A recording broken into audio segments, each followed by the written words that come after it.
Hello, it's your pal Andrew Patterson here, the master of AP Human Geography. Listen, I want to touch base with you about the pivot article because I know it can be overwhelming when you look at all this words and these so many pages and you're just like, I don't know what to do. This is ridiculous. It's too much. I can't comprehend it.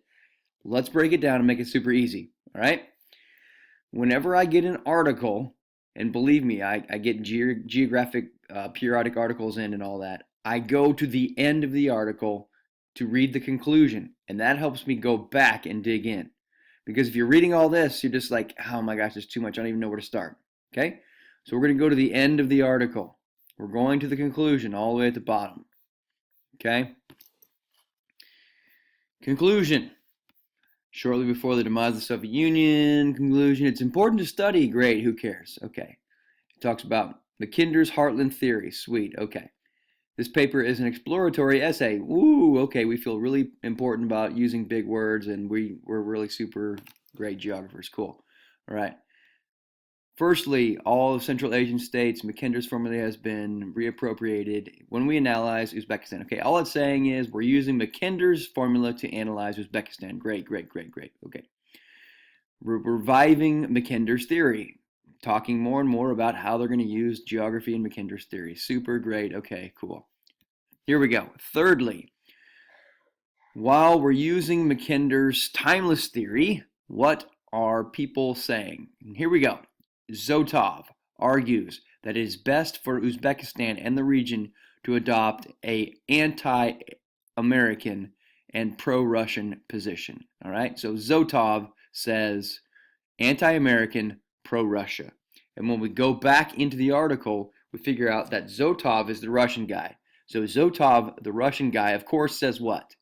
We want a pro-Russian, anti-American position. And I'll show you later when we go back into the article where that is. All right, Sepal, which guy is he? He's the U.S. guy. When we go back into the article, I'll show you.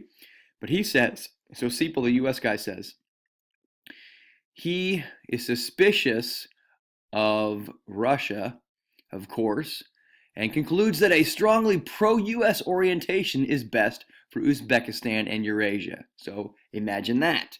The U.S. guy says, hey, you should support the United States. Of course, right? Sharapova, where's this person from?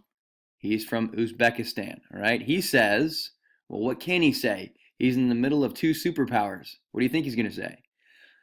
Uzbekistan would serve both itself and the region best by performing a balancing act between these positions, okay? So Sharapova, the Uzbekistani guy, says we need to balance it out, both pro-U.S. and Russia. Sepal, the U.S. guy, says, hey, let's go all USA. Zotov, the Russian guy, says, of course, let's go all Russian, meaning we should back Russia in the area. So that's what we read in the conclusion. So we won't dive into it super big now because I just want you to get the idea of how to read an article and get the idea quickly. But you go back into the article and you start to see Sepal is giving the U.S. analysis. And what we said in the conclusion we can dig back into. Sharapova is talking about the Uzbekistani analysis, talking about people of Uzbekistan, and then Zotov's talking about the Russian analysis. And you can go in and see the specific things that he said, but really, that's it. We've understood the article now. If we want to get more details, we'll go back in. But to be able to get perspectives, we've got it. Talk to you later, my friends.